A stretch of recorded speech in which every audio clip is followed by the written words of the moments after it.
This is San Juan News, showing support for San Juan with Avid. Showing support. Love San Juan, love the news, love San Juan, and love the news. And I'm Scott. And I'm James, and welcome to Spartan Media News. To start off, a suspected terrorist suspect, believed to be the quote-unquote man in the hat, who was involved in the suicide bombings at Belgium's Zaventem airport just last month. The suspect was also possibly involved in the Paris massacre in November. Authorities revealed a chilling video showing the suspect escaping the scene after helping to carry out the Brussels attacks just last month.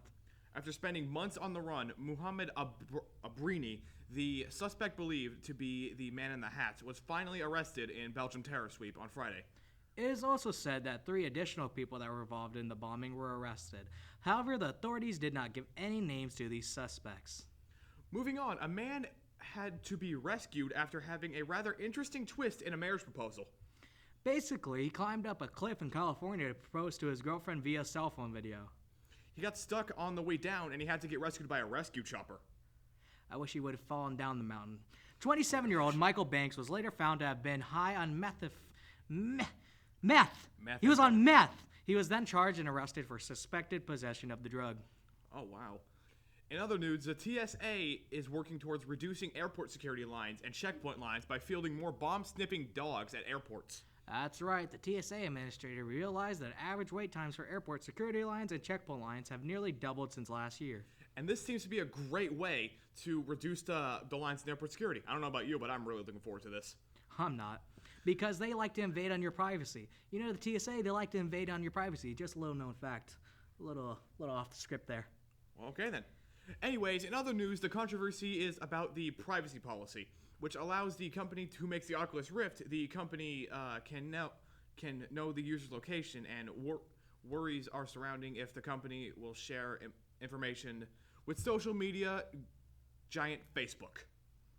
The company, though, has responded to the controversy, saying it'll only use the information to update the Rift, and is currently stating it will not share any information with Facebook. But we know about big companies is they're liars. You got that right. And in other news, summer break is just around the corner, and no one can say they're not excited about that. Let's go to Brian and Mr. Sullivan for more information about paddleboarding or waterboarding. What is it? Stand-up paddleboarding is really like a very large surfboard, so it's actually an ancient Hawaiian sport, but they used to do this back in the olden days, but you don't really need a wave to ride it. So this board is a 12-foot board, so it's a pretty big, giant board.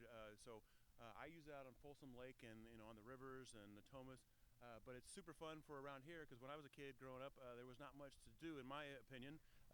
But about 10 years ago, they started this sport started to develop, and it uses a big giant board, almost like a wind surfboard size board, and a paddle. So when you're paddling around, you actually stand up and you paddle with this thing, and you can go some long distances. So I can cruise across the entire lake, in a couple hours. How much did it cost? Well, I was selling a paddle board, so retail for a board like this would be about $2,700. Most of the entry-level boards are anywhere from $700 to $1,000, but you can get them now at Costco. I've seen a pretty decent board over there now for about $700, so not bad. That's good. How can people get involved in paddleboarding? Probably the best way for people to check it out is the Sac State Aquatic Center out of Lake Natomas has paddleboards you can rent. They usually make you go through a class to understand how to deal with the boards and some of the issues, but it's a pretty... Thank you, Brian.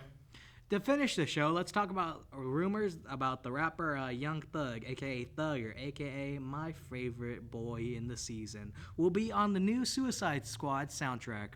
Young Thug's sister Dora would tweet out asking followers if they knew Thugger was on the Suicide Squad soundtrack. Leaves me wondering if Young Thug just on the soundtrack and how'd that work out. That's a good question. Well, that's all the time we have for today, Spartans. I'm James Bales. And who are you? Bye.